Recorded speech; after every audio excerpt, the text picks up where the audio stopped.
But earlier this week, I found myself unexpectedly crying and upset, and found myself really angry and really sad thinking about the job that I was laid off from back in November, the hospital job I had. And I kind of was surprised by this grief, and I know anybody that's experienced grief of any kind, sometimes life just goes about as normal, and then all of a sudden, something just hits you, and it's like you're reliving the thing all over again. So I talked to my husband about it, and named the many ways, not only in that instance, but throughout my life, that I felt like something was taken away from me. Like losing my dream job, these big things, not being able to carry my daughter Lucy to a full 9 months. And then thought like, well, let's delve into all the ways that I feel like I've experienced loss in my life, and the way my existential crisis of feeling like I never really fit in this world, and also the fact that I never fit into the size of pants that I want to wear, and just all the things. And one of my friends once told me that I have an Eeyore complex, that I'm like that sad donkey on Winnie the Pooh, that there's always something wrong, and that there's one thing wrong, and then somehow I can make that one thing wrong turn into all the wrong things.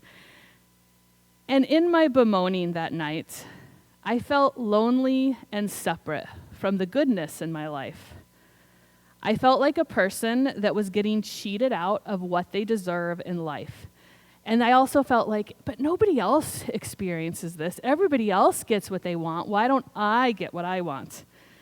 And this is another one of those traps of being like Eeyore, or when we get stuck in those cycles of despair and self-pity, that it isolates us. We think that our grief and our pain is unique. And in one way it is. We all experience different types of loss.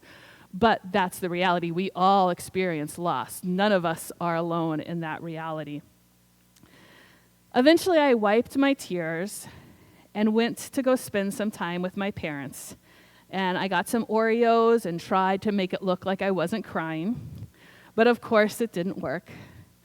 My mom asked me why it looked like I was crying, and I burst into tears and shared my Eeyore litany of woes.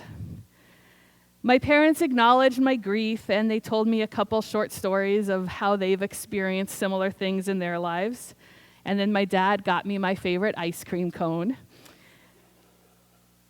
And later in the middle of the night, I woke up from the Oreos and the ice cream cone. But while my tummy hurt, my heart felt lighter. And in the morning, I woke up and everything felt a little easier and a little brighter. Nobody fixed anything that evening. Not my husband, who patiently listened to my woes for the millionth time, or my parents, who were able to comfort me that night.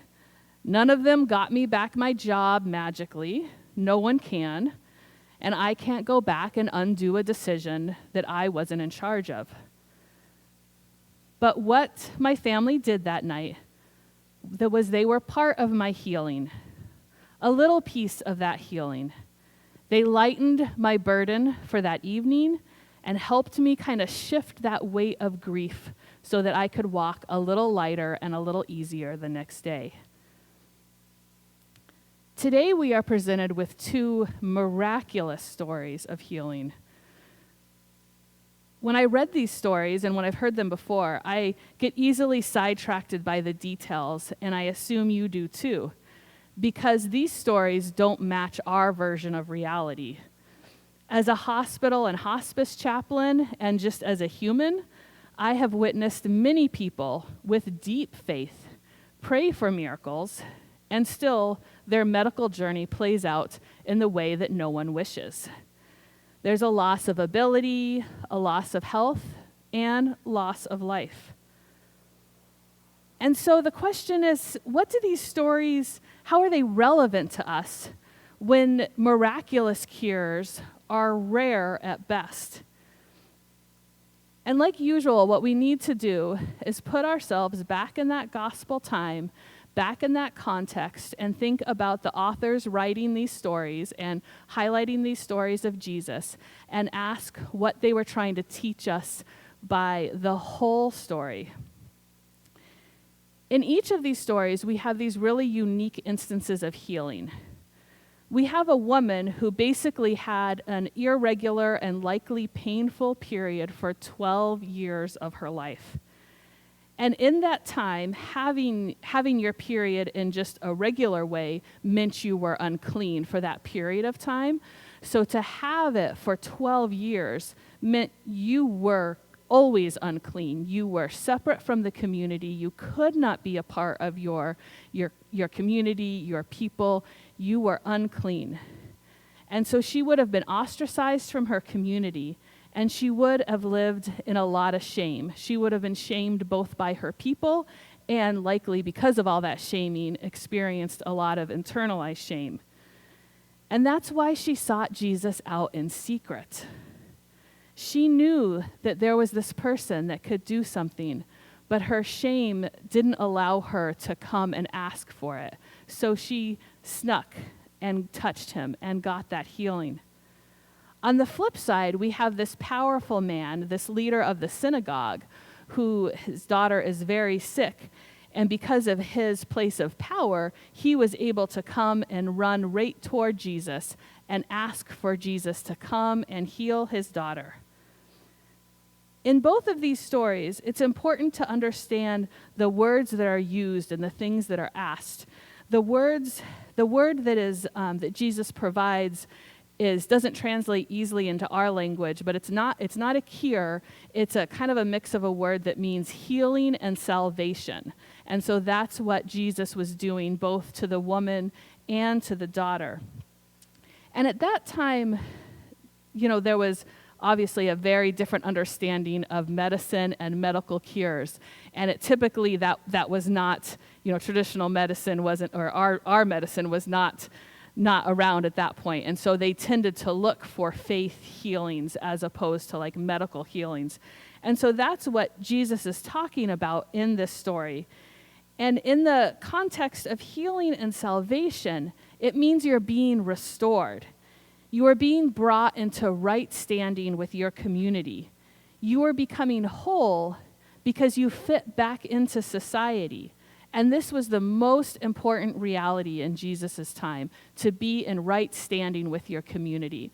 And what Jesus did in both of these stories did that for the woman and for the child. Medical curing is very rare, both then and now. And maybe Jesus did medically cure both of these people. Maybe they lived long and healthy lives.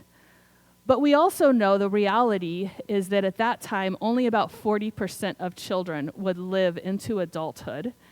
And the reality of surviving a long life at that point was very limited. So we know even though these cures, maybe they were cured, eventually, like all of us, they both eventually died.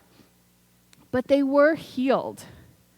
And this is what God is sharing with us and in the story to the community back then. This is what the authors of the scripture were speaking about and revealing to us about God and the person of Jesus, and that is where we are to put our faith. Our first reading asserts that God did not create death, and God desires all things to be alive and to be whole. On this side of heaven, we experience a lot of loss and a lot of grief and a lot of things that don't feel whole. And sometimes it's those things like unexpectedly losing a job that can feel crushing and surprisingly hard. Other times it is watching our own bodies age or watching our beloved take their last breath. And this is the stuff of our life that we wish wasn't, and that we can drive ourselves crazy with trying to figure out why it is and why God doesn't intervene and make all of this different. But the truth is that also on this side of heaven, there is so much good. There are so many opportunities to experience healing, to be brought back into communion with God, with ourselves, and with our sisters and brothers. Sometimes healing can take place by a listening ear or an ice cream cone. Other times, healing is a lifetime journey of seeking out support and being vulnerable like that woman in the crowd. It's believing that somehow restoration will come, even if it doesn't look like the way we thought it would. The stuff of being human is so hard, but in the person of Jesus, we can know with absolute surety that we will be healed, we will be restored, both here and in the beyond.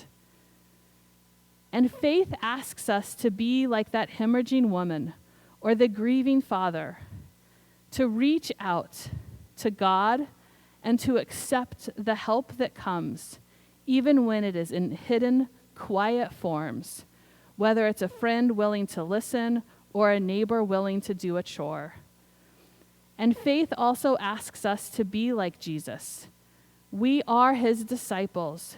We journey with him just like the disciples went into that little girl's room with Jesus.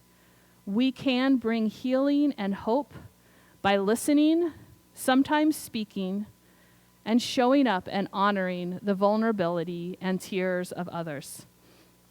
And so I invite us this week to look and believe in opportunities for healing for ourselves and for those in our lives.